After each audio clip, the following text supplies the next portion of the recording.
wana imani za kipepo na wanaloga kile kinapotolewa, wanakwenda kwa waganga kile kinapotolewa, wanatengeneza ndumba kile kinapotolewa. Lakini sisi tunayo imani ya Yesu Kristo. Wao wana imani ya kichawi, wao wana imani ya uganga, wao wana imani ya nazi, wao wana imani ya kuandika matawasimu.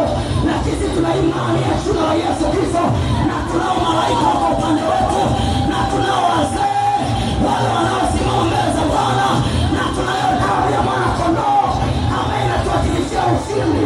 Nasema vita itapiganwa, lakini wewe lazima uibuke ushindi. Vita itapiganwa, lakini wewe lazima ushinde. Vita itapiganwa, lakini wewe lazima umiliki. Kwamba tuliokoka ni washindi, na huko ndiko kushinda kwetu, ndiyo imani. Mwambie wale wana imani yao, mwangalie, mwambie wale wana imani yao, mwambie wale wana imani yao. Nilikufundisha kwa habari ya imani ya kichawi au ya kishetani, kwamba mtu anapokuwa